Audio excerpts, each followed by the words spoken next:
ఓం శ్రీ మహాగణాధిపతి నమః, శ్రీ సరస్వతి నమః, శ్రీ గురుభ్యో నమః. జై గణేష్ క్రియేషన్స్ ప్రేక్షకులందరికీ స్వాగతం. నేను మీ అనుపమ. ఇక అందరూ కూడా శివ పురాణాన్ని వినేటటువంటి ప్రయత్నం చేయండి. తెలియని వారికి చెప్పేటటువంటి ప్రయత్నం చేస్తే ఇందులో నిగూఢమైనటువంటి విషయాలు ఎలా ప్రవర్తించాలి, ఎలా ప్రవర్తించకూడదు అనేటటువంటి విషయాలు మనకు తెలుస్తూ ఉంటాయి, అవగతం అవుతూ ఉంటాయి. మరి ఈ రోజు ఒక అంశం మీద మనమందరం మాట్లాడుకుందాము. స్త్రీ శక్తి గురించి. ఒక స్త్రీ ఎంత శక్తిమంతురాలో మనము ఇప్పుడు మాట్లాడుకుందాము. అమ్మ అన్న పదానికి ఎప్పుడు ఓటమి ఉండకూడదు, ఉండదు కూడా. అమ్మ అన్న పదము, అమ్మ అన్న వ్యక్తి చాలా విలువైంది. మనము ఎక్కడా కొనలేనిది. ఒక్కసారి కోల్పోతే మనము వెలకట్టలేనటువంటి ఒక విలువైన మనిషిని కోల్పోతాము. అమ్మ అన్న పదానికి అంత విలువ ఉంది.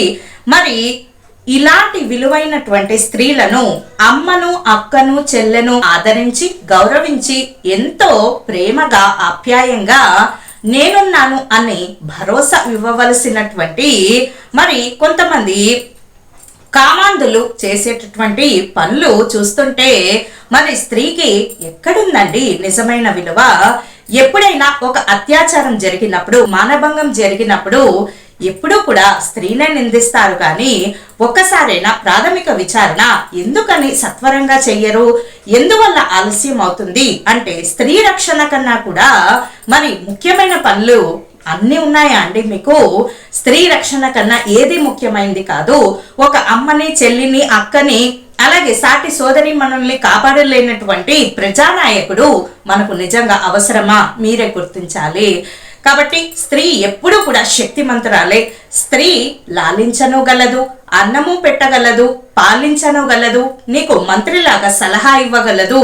అదే పరిస్థితులు వ్యతిరేకించినప్పుడు, తిరగబడినప్పుడు ఆదిశక్తి అయి, పరాశక్తి అయి కాళికాదేవి అవతారం ఎత్తి మిమ్మల్ని అంతము చేయగలదు. ఇక్కడ మిమ్మల్ని అంటే కామాంధుల్ని, అలాగే దుర్మార్గమైనటువంటి చర్యలు. స్త్రీ అంటే కేవలం సెక్షువల్ ప్లెజర్ గురించే, మరి ఇక అదేదో ఆనందించే వస్తువుగా భావించే వాళ్లకు మాత్రమే ఈ సందేశము తప్ప అందరికీ దీన్ని ఆపాదించబడలేదు.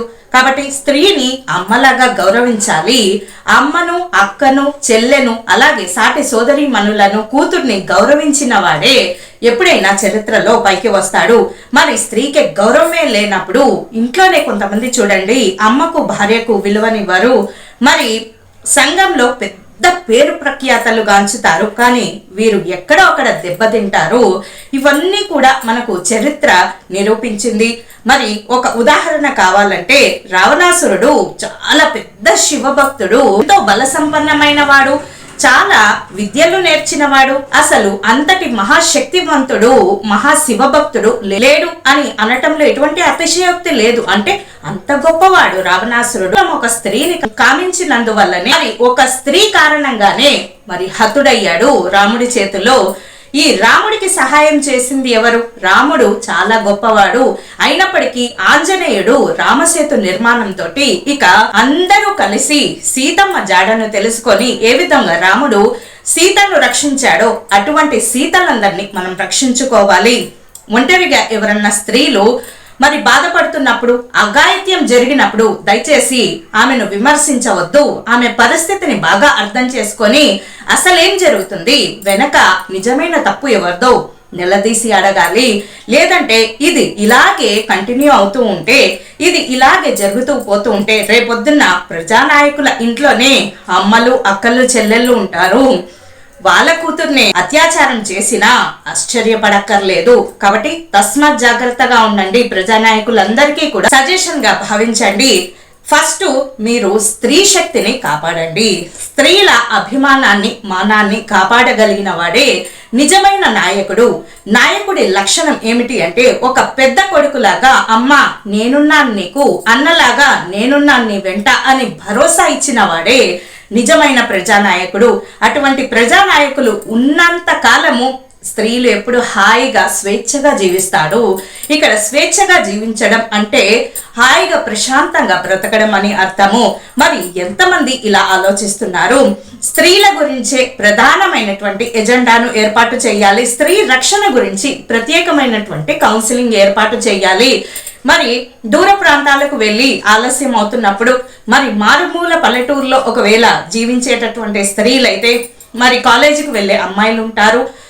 మరి వీళ్ళందరికీ మార్గమధ్యంలో ఆలస్యం అయ్యి ఏదన్నా జరగరాని సంఘటన జరిగినప్పుడు ముందుగా ప్రాథమికంగా అటువంటి సంఘటన జరుగుతున్నప్పుడు ఏం చేయాలి? ఒక లిస్ట్ అనేది ఉండాలి. ఎవరికి మరి మనకు కొంచెం అనుమానం కలిగినప్పుడు ఎవరిని సంప్రదించాలి, మనకు 24 గంటలు ఎవరు అందుబాటులో ఉంటారు, ఇది ప్రధానమైనటువంటి అంశము. కాబట్టి స్త్రీ శక్తి చాలా గొప్పది.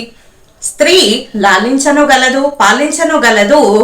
మరి అపరాజిత అయి పరిస్థితులు చెయ్యి దాటిపోయినప్పుడు మహాశక్తి అయి అంతం చెయ్యనుగలదు. కాబట్టి స్త్రీ శక్తిని ఎప్పుడూ చులకన చేయకండి.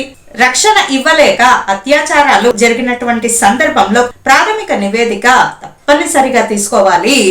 ఇది కావాలని చేసిన పనా, లేదా ఆమె మీద కక్షపూరితంగా చేసినట్టు పనా, లేదా ఆమె గౌరవాన్ని దెబ్బతీయటానికి చేసినటువంటి పనా, అసలు ఉద్దేశం ఏంటో తెలుసుకోవాలి. తద్వారా ప్రజానాయకుడే కాదు, అందరూ సామాన్యులు కూడా ఇందుకు బాధ్యత వహించాలి. మీ తల్లికో, అక్కకో, చెల్లికో, కూతురుకో జరిగితే స్పందించగలిగినప్పుడు ప్రతి స్త్రీలోనూ అమ్మని, అక్కను, చెల్లెల్ని, కూతుర్ని ఎందుకని చూడలేరు? తప్పకుండా చూడాలి. ఇది భగవంతుడి సేవలో కూడా ఒకటిగా పరిగణించబడింది. స్త్రీ శక్తిని, మాతృస్వరూపమైనటువంటి స్త్రీలను తప్పకుండా రక్షించే తీరాలి. సృష్టికి పునాది స్త్రీ. స్త్రీ లేకపోతే అసలు సృష్టి లేదు. జీవం పోసి ఈ లోకానికి పరిచయం చేసేదే అమ్మ. కాబట్టి అటువంటి అమ్మ లాంటి స్త్రీలను ఇలా వ్యక్తిగత స్వార్థానికి వినియోగించుకునే ప్రతి ఒక్కరి మీద మీ ఇంట్లో దొరికేటటువంటి చీపిరిని ఉపయోగించిన, రోకల్ని ఉపయోగించిన, ఏది ఉపయోగించినా అది తప్పే కాదు, తప్పు కింద పరిగణించబడదు. కాబట్టి తప్పకుండా స్త్రీని రక్షించేటటువంటి ముందు ఆలోచన కలగాలి, ప్రేరణ కలగాలి. అదే మీ భార్యకే అత్యాచారం జరిగితే మీరు ఊరుకుంటారా? ఊరుకోరు. అలాగే ప్రతి స్త్రీని కూడా మీకు మీ ఇంట్లో అక్క చెల్లెల్లా భావించి తప్పకుండా ఒక ప్రజానాయకుల మీదే ఈ యొక్క అపవాదు వేయటానికి వీర్లేదు. ప్రతి సామాన్యుడు కూడా స్పందించాలి. రావణాసురుడు ఏ విధంగా స్త్రీని కామించి హతమయ్యాడో, అంతమయ్యాడో, అలాగే మహిషాసురుడు అనేటటువంటి రాక్షసుడు ఎంత బల సంపన్నుడు అయినప్పటికీ స్త్రీ శక్తి దుర్గాదేవి చేతిలో అపర కాలి అయి 9 రోజులు యుద్ధం చేసి, హోరాహోరీ యుద్ధం చేసి, మరి 10వ రోజున ఏ విధంగా అయితే మహిషాసురుడు అనేటటువంటి రాక్షసుని సంహరించి మహిషాసుర మర్దిని అయ్యిందో, ఆ విధంగానే ప్రతి స్త్రీ కూడా మీ మీద అత్యాచారం జరిగేటటువంటి మరి అనుమానం కలిగిన, ఏదన్నా మరి ఇటువంటి భయం కలిగిన వెంటనే కూడా మీరు భయపడకూడదు. మిమ్మల్ని మీరు రక్షించుకునేటటువంటి ధైర్యము, తెగువ మీకు ఉండాలి. మీకు సహాయం చేయటానికి కూడా కొంత సమయం పడుతుంది. సహాయం చేసేవారికి కూడా మీ దగ్గరకు చేరుకోవడానికి. ఆలోపు మిమ్మల్ని మీరు సంరక్షించుకోవాలి. అంతటి ధైర్యం కలిగి ఉండాలి స్త్రీలందరూ కూడా. కాకపోతే కొంతమంది చాలా సున్నిత మనస్కులు భయపడిపోతూ ఉంటారు. ఏదన్నా అత్యాచారానికి గురయ్యేటటువంటి సన్నివేశం వచ్చినా, ఎవరన్నా బలవంతంగా లొంగ తీసుకునేటటువంటి ఒక మరి సందర్భం వస్తే చాలా భయపడిపోతూ ఉంటారు. భయపడవలసిన అవసరం లేదు. మీ రక్షణ కోసము మీరు ఆ సమయంలో ఏది చేసినా అది తప్పు కింద పరిగణించబడదు. ఇది అందరూ కూడా గుర్తించాలి. ఒక స్త్రీ ఇంకొక స్త్రీకి ఎప్పుడు శత్రువు కాకూడదు. ఇది పెద్ద విషయము. అలాగే మరి స్త్రీని సంరక్షించేటటువంటి బాధ్యతలో బంధుత్వము, బంధము ఉండాల్సిన అవసరం లేదు. మానవత్వం అనేటటువంటిది ఒకటి ఉంటే సరిపోతుంది. ఎత్ర నార్యంతే పూజ్యంతు తత్ర దేవత అనేటటువంటి ఒక శ్లోకం ఉంది. ఎక్కడ స్త్రీలు గౌరవించబడతారో, ప్రేమించబడతారో, మరి చక్కగా వారిని అభిమానంతో పలకరించగలుగుతారో అక్కడ సాక్షాత్తు సకల దేవతలు, 3 కోటి దేవతలు తిష్ట వేసుకొని కూర్చుంటారు. అప్పుడు అటువంటి స్థలంలో ఇల్లే కావచ్చు, దేశమే కావచ్చు, ప్రాంతమే కావచ్చు, ఒక గ్రామమే కావచ్చు, అది సుభిక్షంగా మహాలక్ష్మి లాగా అంతకంతకు అభివృద్ధి చెందుతుంది. స్త్రీకే గౌరవం లేనప్పుడు అంతకంతకు అతపాతాలనికి వెళ్ళిపోతుంది. ఇది చాలా పెద్ద విషయము. దేశంలో ప్రతి ఒక్కరూ కూడా స్పందించాలి. దీని మీదట స్త్రీని అమ్మలా ఎందుకని చూడలేకపోతున్నారు, స్త్రీని చక్కగా గౌరవంగా ఎందుకని చూడలేకపోతున్నారు? ఈ సందేశం అందరికీ మాత్రం కాదు, కామాంధులకు, ఒంటరిగా ఉన్న స్త్రీలను లోబర్చుకునేటటువంటి వెధవలకు, దుర్మార్గులకు, పాపాత్ములకు మాత్రమే ఈ సందేశము. మంచిగా ఉండే వారికి ఎప్పుడూ కూడా మనము శిరస్సు వంచి నమస్కరించాలి. వయసు మీద పడినటువంటి వృద్ధుల మీద అసాంఘికమైనటువంటి అంటే దుర్మార్గమైనటువంటి చర్యలు, కొట్టడము, తిట్టడము, స్త్రీలను మరి అబలగా, మరి సున్నితమైన మనస్కులు కాబట్టి మరి ఏమి చేయలేరు అనేటటువంటి ఒక తప్పుడు ధోరణిలో ఏమి చేసినా ఏమి కాదులే అనేటటువంటి ఒక ధైర్యము, తెగింపుతోటి అత్యాచారాలు జరుగుతున్నాయి. కాబట్టి స్త్రీలు మిమ్మల్ని మీరే రక్షించుకోవాలి. మరి అందరూ స్త్రీలు ఒక మాట మీద ఉండాలి. అలా జరిగినప్పుడు ప్రాథమికంగా ఏం చేయాలి, ఎవరిని సంప్రదించాలి? మీరు ఎవరిని సంప్రదించినా కూడా వారు మిమ్మల్ని చేరుకునే లోపు ఎంతో కొంత సమయం అయితే అరగంటో పావుగంటో పడుతుంది. ఈ లోపు మిమ్మల్ని మీరు రక్షించుకోవాలి. దానికోసం మీరు ఏది ఉపయోగించినా, ఏ దాడికి దిగినా తప్పే లేదు. ఇదండి స్త్రీ శక్తి మీద కొన్ని విషయాలు. మరి స్త్రీ శక్తి మీద స్పందించాల్సిన అవసరము మానవత్వం ఉన్న మనుషులుగా ప్రతి ఒక్కరి మీద ఉంది. ఎప్పుడు కూడా స్త్రీ మీద అసలు వ్యక్తిగతమైనటువంటి విషయాలు మనము కొలమానంగా తీసుకోకూడదు. స్త్రీ మీద అత్యాచారము, దాడులు జరిగినప్పుడు ఆ స్త్రీని రక్షించటానికే ప్రయత్నించాలి తప్ప ఆమె మీద అభాండాలు వేయడం అనేది పెద్ద అసాంఘికమైనటువంటి దుశ్చర్యగా పరిగణించబడుతుంది. దేశవ్యాప్తంగా ఈ సందేశాన్ని అందరికీ అందించాలనే మా ఈ ప్రయత్నం అంతా కూడా. ఈ యొక్క ఒంటరి మహిళలు లేదా మహిళలు ఒంటరిగా ఉంటున్న సమయంలో మరి కాపాడవలసిన బాధ్యత పార్టీలకు అతీతంగా ఈ పార్టీ ఆ పార్టీ అని మనము ప్రజానాయకుల్ని కూడా అనడానికి లేదు. పూర్తిగా మరి మన చుట్టుపక్కల వారు, ఇంట్లో వారు, మన ఎదురింట్లో వాళ్ళు, పక్కింట్లో వాళ్ళు అందరూ కూడా బాధ్యత తీసుకోవాలి. మరి ఈ రోజుల్లో మరి ఈ యొక్క దుస్థితి ఏమిటంటే, ఒక బిల్డింగ్ లో ఒక చోట ఉన్నప్పటికీ పక్కవారు ఎవరో తెలుసుకోవడానికే 10 సంవత్సరాల వ్యవధి పడుతుంది. దీనికి కారణం ఏమిటండి? ఒకరు ఇంకొకళ్ళతోటి ఎందుకని మాట్లాడుకోవడం లేదు? ఈగో. ఈ ఈగో అనేది పక్కన పెడితే వారెక్కువ మనం తక్కువ ఇటువంటి పనికిమాలిన కొలమానాలు పక్కకు పెడితే మనమందరం కూడా కలిసి ఉండాలి.